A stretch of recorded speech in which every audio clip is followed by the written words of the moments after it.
লোকছড়ার বৈশিষ্ট্য সম্পর্কে রবীন্দ্রনাথের মতামত আলোচনা করা হলো। ছেলে ভুলানো ছড়া প্রবন্ধে রবীন্দ্রনাথ ঠাকুর ছড়াগুলোর মানবীয় আবেদন ও তার সাহিত্যরসের স্বরূপ বিশ্লেষণ করেছেন। শিশু মনের স্বরূপ ধরা পড়ে এই ছড়াগুলোতে এবং ছড়ার প্রতিটি পঙ্ক্তির সঙ্গে সেই শিশু মন একাত্মতা ঘোষণা করে। লোকছড়ার বৈশিষ্ট্য। লোকছড়া শিশু সাহিত্যের এক অন্যতম অনুষঙ্গ।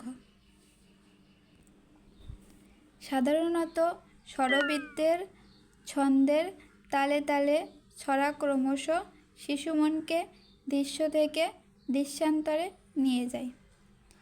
ছড়ার সঙ্গে রবীন্দ্রনাথ ঠাকুরের পরিচয় একেবারে শৈশবে।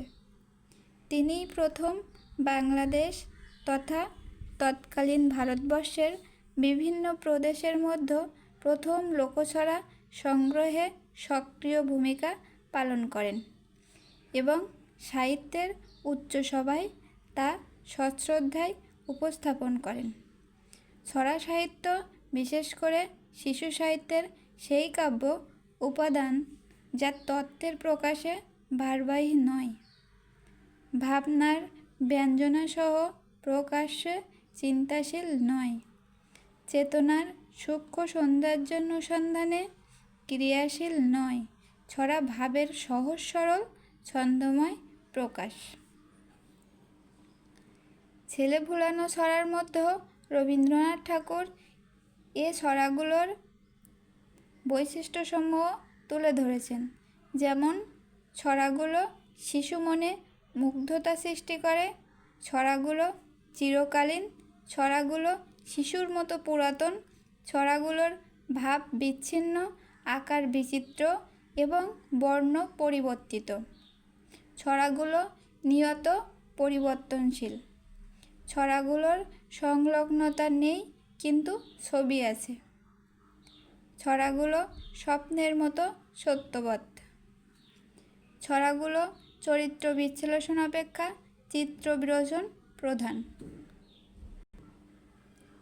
ছড়াগুলো সর্বাপেক্ষা সরল, ছড়াগুলো শিশু মনের পরম বিস্ময়ের বিষয়, ছড়াগুলোতে ধারাবাহিকতাহীন গল্প আছে, ছড়াগুলো ব্যাকরণের নিয়ম মেনে রচিত হয়নি, ছড়াগুলোতে রয়েছে অকৃত্রিম ভালোবাসা, ছড়াগুলো বিজ্ঞানের নিয়ম বিরুদ্ধ এবং ছড়াগুলো সর্বজন বিদিত নীতি এবং সর্বজন দুর্বোধ্য তত্ত্বজ্ঞান থেকে দূরত্ব বজায় রেখে চলে। পরিশেষে বলা যায় যে লোকছড়া লোকসাহিত্যের সেই সৃষ্টি যা মাতৃমনে নির্যাস ও বাৎসল্য রসে সিক্ত শব্দগুচ্ছের ছন্দময় নাতিদীর্ঘ মৌখিক প্রকাশ। বিষয় ঘটনা ও উপাদানের ধারাবাহিকতাহীন বিচিত্র উপস্থাপনায় স্বরবৃত্ত ছন্দে বিচিত্র ভাবনার সহজ সরল প্রকাশই লোকছড়ার অন্যতম প্রধান বৈশিষ্ট্য।